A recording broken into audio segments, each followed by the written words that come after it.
हर हर महादेव नारायण। जन्म दिवस को लेकर, जन्मदिन को लेकर कई लोगों के मेरे पास प्रश्न आए हैं।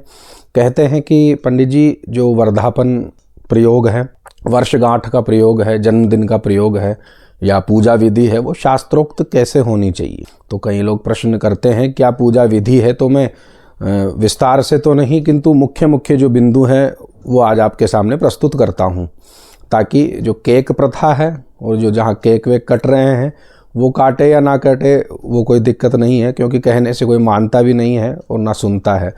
किंतु ये जो विधि मैं बता रहा हूँ ये प्राचीन समय से ही चलती आ रही है और ऋषि मुनियों द्वारा ही ये विधि बनाई गई है। तो इस विधि को अवश्य करें।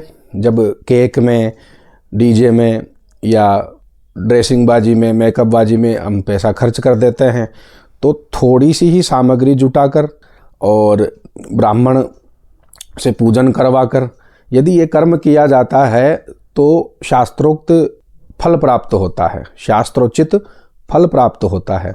तो ये जो परंपरा रही है, जन्म नक्षत्र की पूजन इसमें होती है, योग करण, जन्म मास की पूजन होती है और अष्ट चिरंजीवियों की पूजन होती है और दूध, गुड़ और तिल इसका पान करवाया जाता है जिसका जन्म दिवस होता है, और रक्षा सूत्र, रक्षा पोटली भी बांधी जाती है। तो कई लोगों को पता है, कई को नहीं पता है। ब्राह्मणों को तो पता है ही, क्योंकि ब्राह्मणों का तो यही कार्य है, किंतु ब्राह्मणों की मान्यता नहीं है कोई। वो आजकल सब केकबाजी में इनमें लगे हुए हैं। कई जन्म दिवस पर कई लोग घर पर रुद्राभिषेक भी करवाते हैं, किसी देवालय में अभिषेक, जप, पाठ, पूजा भी करवाते हैं, हवन भी करवाते हैं, वो भी अच्छी बात है। तो उस समय ब्राह्मण ये कार्य भी करवा देते हैं। तो दो काम ऐसे हो जाते हैं भगवान की कृपा से। किसी की बुद्धि शुद्ध रही हो, किसी की कुमति सुमति में परिवर्तित हो जाए इस चलचित्र से, ताकि ये जो जन्म दिवस की जो विधि है, पूजा विधि है, वो आप समझ पाएँ और ऐसा करवा पाएँ। आप ध्यान से श्रवण करें। देखिए, वर्धापन के दिन जिसका जन्म दिवस होता है, उस दिन तिल का तेल या तिल डालकर स्नान करें, उसको स्नान करवावें और अच्छे वस्त्र पहने, शुभ वस्त्र पहने। उसको बाद में ब्राह्मण आते हैं, तो जो भी आपकी शक्ति होती है, जो भी आपकी सामर्थ्य होता है, उस हिसाब से ब्राह्मण आप निमंत्रण, ब्राह्मण को आप बुला लेवें और वहाँ पर विधि विधान से ऐसा पूजन करवावें। पूजा विधि क्या है आप ध्यान से श्रवण करें। संभव हुआ तो मैं इसमें आपको चलचित्र में भी कुछ पेज साइड में डाल दूंगा, आप ध्यान से देख लीजिएगा। तो सर्वप्रथम तो क्या होता है, रक्षा पोटली का विधान होता है। रक्षा पोटली का निर्माण करते हैं ब्राह्मण। उसमें क्या होता है, पीले या लाल वस्त्र की पट्टिका में नींबू का पत्र यदि उपलब्ध हो तो पत्ता, गुग्गल, पीली सरसों, दूर्वा, दोब, गोरोचन यदि उपलब्ध हो तो, कच्ची हल्दी की गांठ आदि मंगल द्रव्यों को रखकर गांठ लगाकर पोटली बना लेनी चाहिए। ब्राह्मण द्वारा बनवाए, वो अभिमंत्रित करके मंत्र बोलकर बनाते हैं। और उस समय उस पोटली की भी पूजन के समय प्रतिष्ठा कर लेवें। तो क्या विधि आप ध्यान से सुने। पोटली का बनाना संभव ना हो तो रक्षा सूत्र भी आप बना सकते हैं। तो वहाँ पर मौली की प्रतिष्ठा करें, वैदिक मंत्र से वहाँ पर ऐसी पोटली की व्यवस्था करें या भगवान का नाम लेकर अभिमंत्रित कर देवें।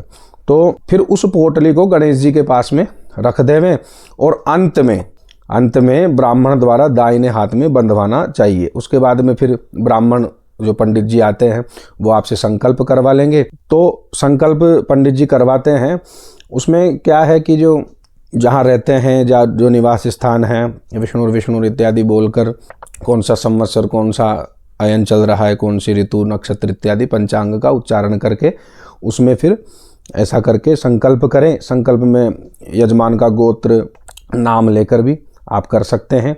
तो उसमें ऐसे बोल देवे, दीर्घायुष्य कामो मार्कंडेयादीनाम पूजनम च करिष्ये। यदि मंडल का निर्माण करते हैं तो मंडल का भी नाम बोल दें, मंडलों के नाम बोलकर मंडलों की पूजा के लिए भी संकल्प में आप बोल सकते हैं। उसके बाद में स्वस्ति पाठ, गणेश जी मातृका, नवग्रह इत्यादि का आप पूजन करें।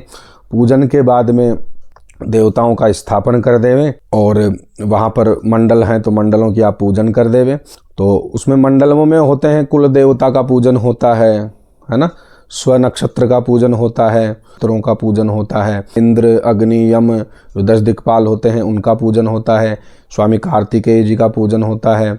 उसके बाद में फिर प्रतिष्ठा इत्यादि हो जाती है।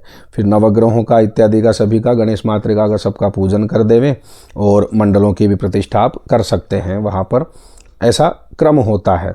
उसके बाद में सप्त चिरंजीवियों से प्रार्थना करें, वहाँ पर सप्त चिरंजीवियों का भी पूजन करें। अश्वत्थामा बलिर्व्यासो हनुमाश्च विभीषणः कृपः परशुरामश्च सप्तैते चिरजीविनः सप्तैतांश्च स्मरेन् नित्यं मार्कण्डेयमथाष्टकम् जीवेद वर्ष शतम सागर मप मृत्यु विवर्जिता है।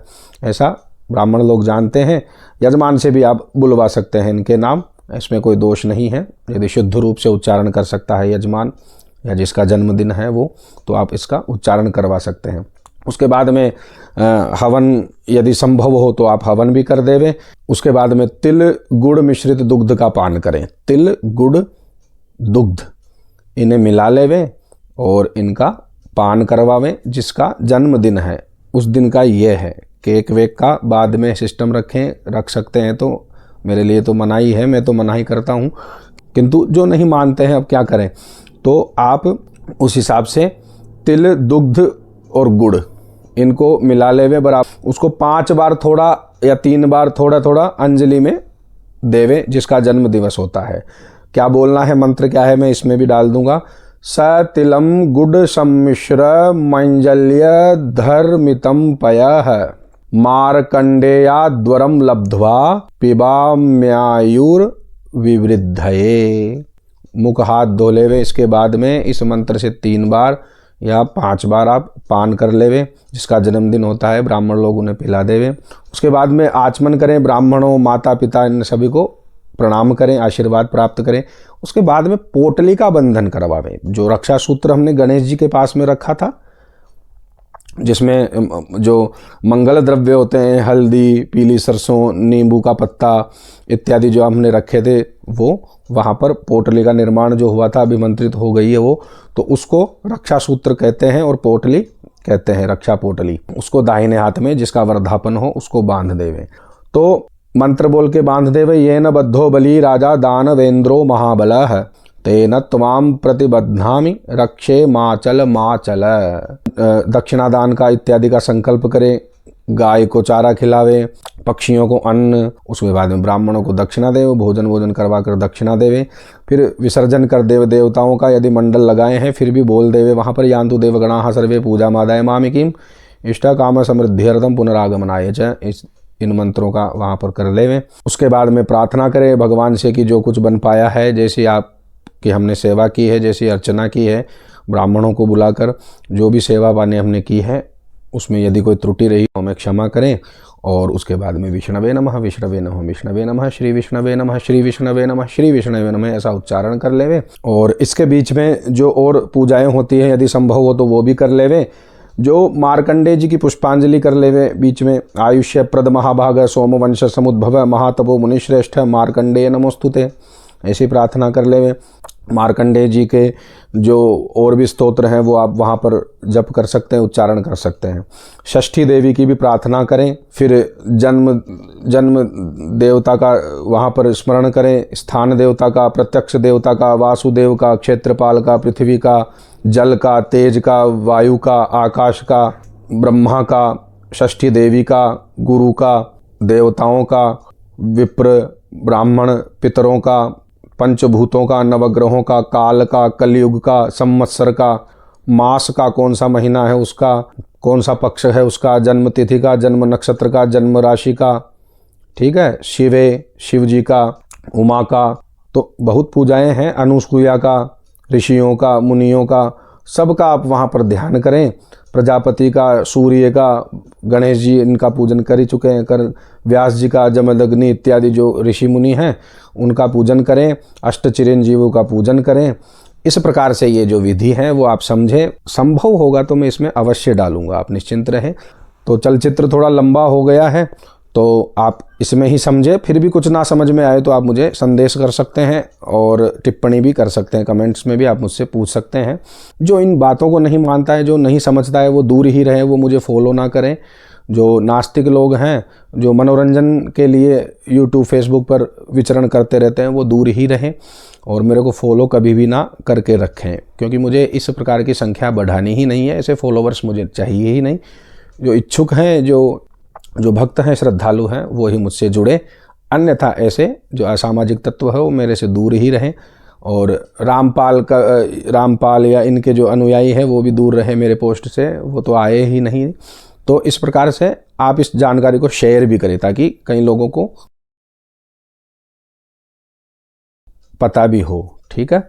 हर हर महादेव, नारायण नारायण।